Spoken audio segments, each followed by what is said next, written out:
Hey guys, welcome back to the channel. So today's video is kind of impromptu. It was spurred on by a question on one of my previous videos. So today we're going to talk about, can you save money by using your own wood for your projects?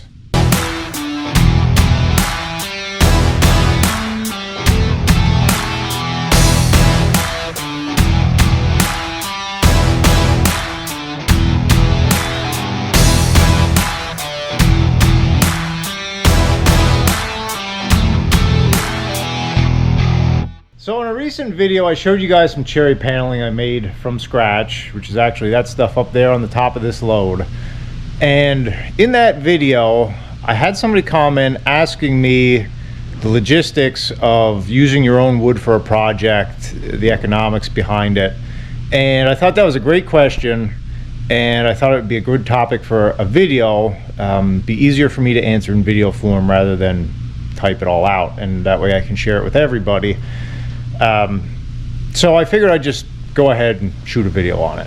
And luckily, the question came to me before this order shipped. This is all strapped down, ready to go for Monday morning. This is headed out.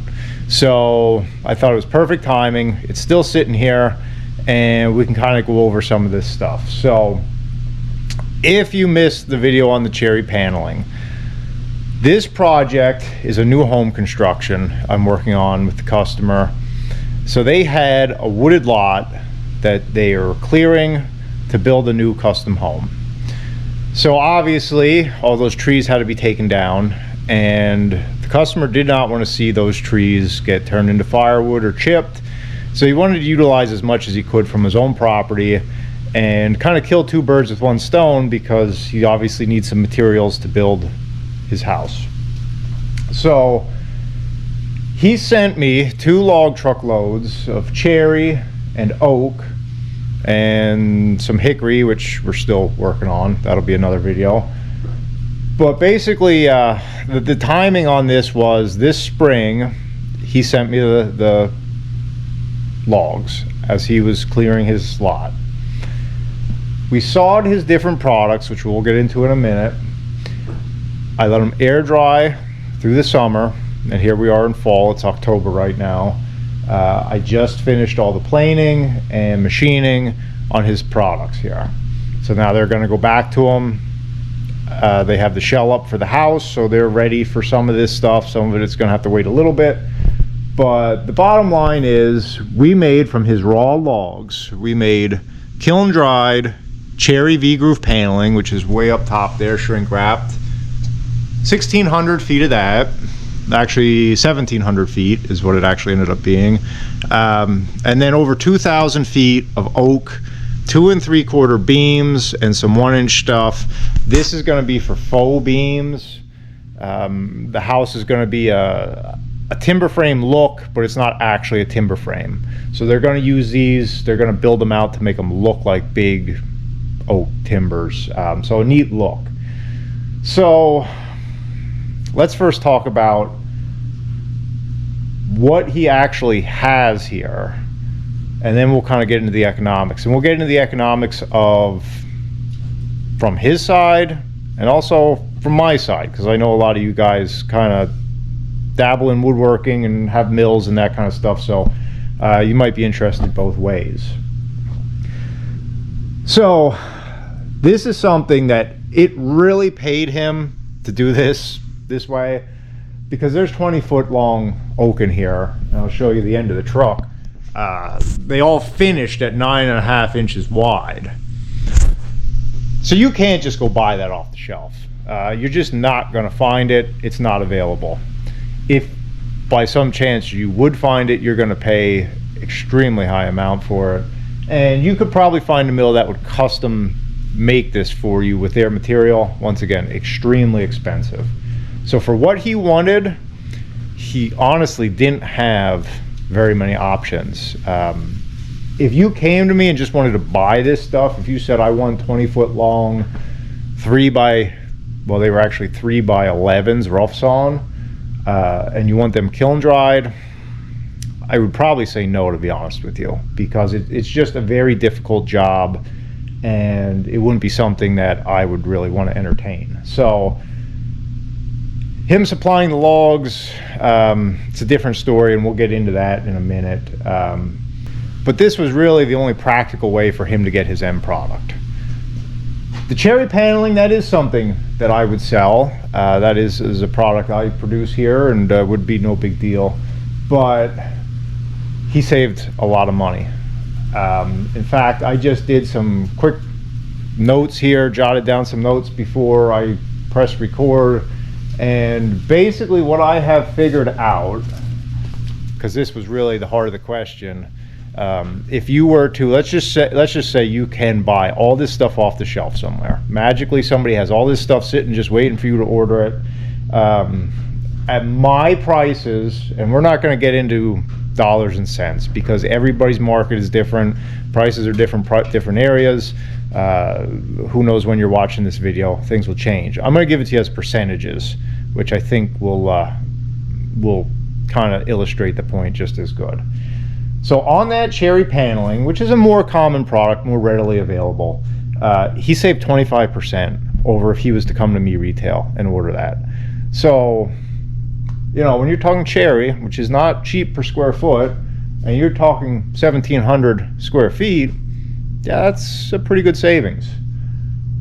The oak, hypothetical, once again, let's just say you could find this, or I would produce this for you, what I would charge, he saved 40% on that. That's pretty good savings, you know. And once again, we're talking about enough scale here, we're building a whole home, you know. So a lot of this, you know, when you're thinking about is it worth the work, depends on the scale of your project. So I do a lot of these projects actually where people bring me logs for a new construction or even a remodel, and I do flooring for them, I do custom work like this.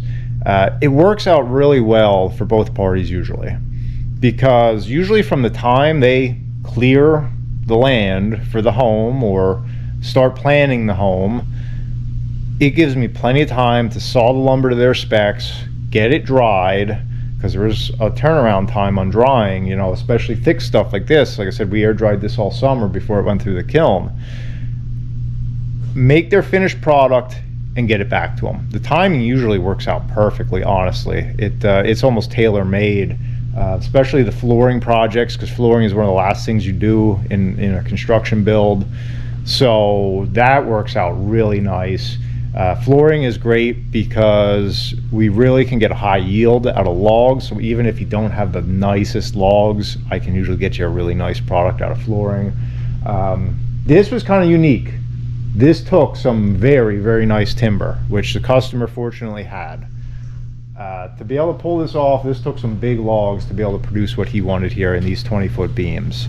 So this just happened to be a really nice job on both ends. He supplied me with nice material. I was able to give him back nice material. So that's what you're looking at. And obviously, you know, on every project, the economics are going to be different. Last year I did some walnut flooring. I believe we even have a video of that. We took a tour through the house when it was all said and done. That was a major win for the customer, because if you've ever priced out walnut flooring, big money, huge money. So in that case, you know, same deal. Cleared a lot, sent me the logs, milled them, dried them, made the flooring, and he did his whole house in walnut flooring, which was a tremendous savings. I don't know if we ever calculated out, but he definitely saved at least 50% on the cost of his flooring. So things like that really can be beneficial. Some other woods, you know, if you get into pine, well, pine's not a very high dollar wood. You'd have to do that on a case-by-case basis. A lot of that comes down to how much volume. And really, what you have to figure if you're interested in entertaining a project like this is, what does it take you to get those logs to me to be sawed? Because that's really, you know, your cost. How much extra effort are you going to have to put into getting the material processed? Because honestly, I mean, to get into the economics on my end of things, I'm charging you the same for my labor no matter what. You know, I'm going to work the same amount of time whether I'm sawing my logs or your logs, and I'm going to put the same effort into it. So all those costs are the same, but if you're using my wood, then you have to pay, obviously, my timber cost. So you're backing that out of your price of your project, basically.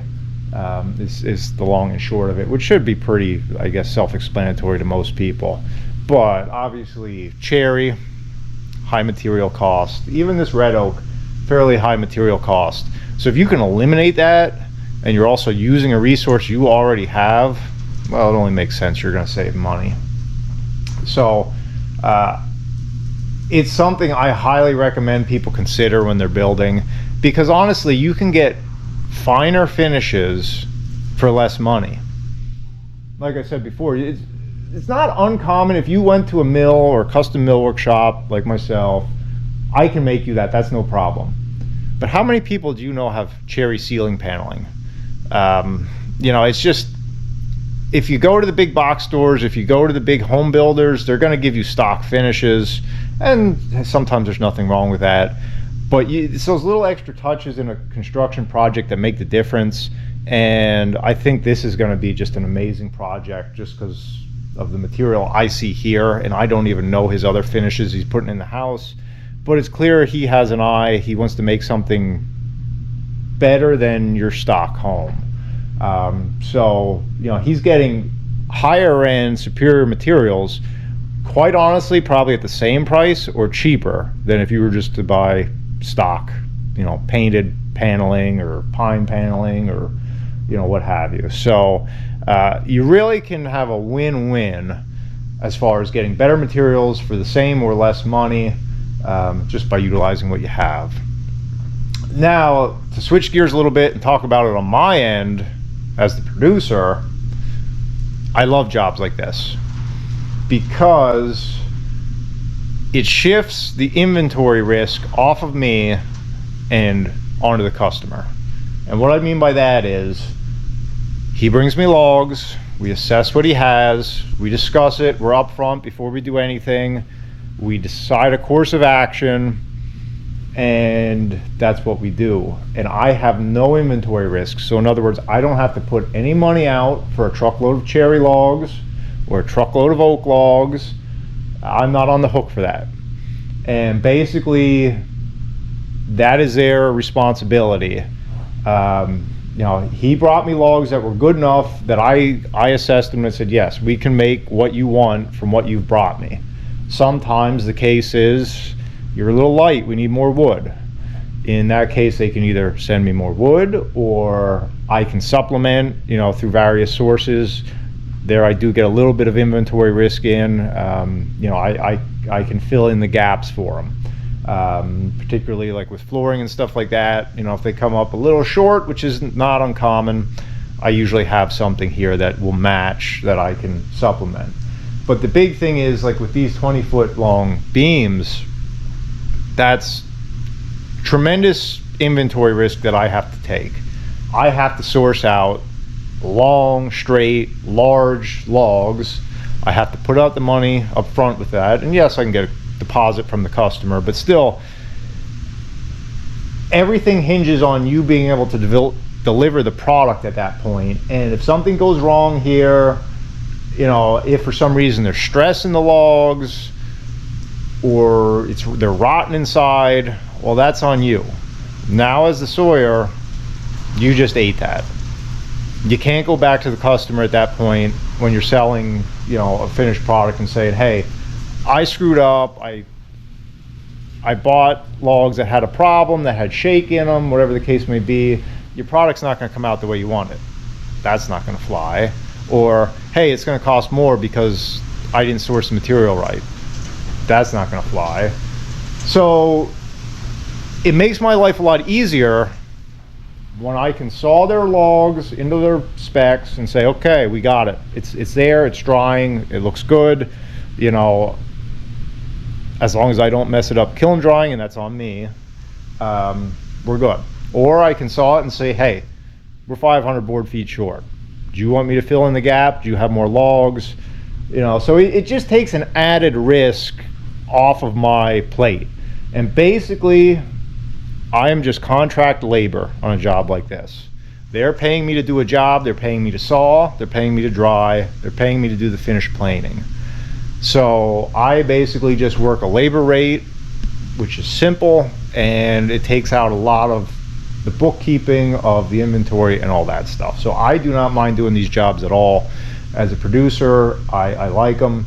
As long as you communicate with your customer and you're clear up front and you continue to communicate throughout the process. You know, if they bring you junk wood, junk logs, you have to be up front and say, listen, this is not gonna produce the product you're looking for.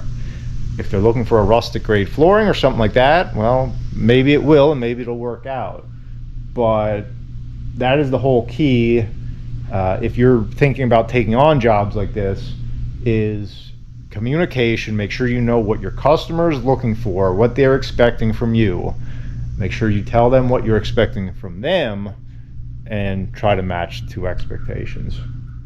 So yes, you absolutely can save a lot of money. If you're thinking about building a home, I highly suggest, if you have timber on your property, you think about this, whether it be a small portion of your project or you really want to get involved and do a lot of different stuff. I mean, you think about all the places hardwoods are used in your home, you know, cabinetry, flooring, trim work, stair treads, accent walls. I mean, the sky's the limit. And quite honestly, materials are a huge cost in building a home. So it only makes sense if you can cut back on some material costs, you'll save money. So that's a long-winded answer to answer the commenter's question. Yes, you can save a lot of money.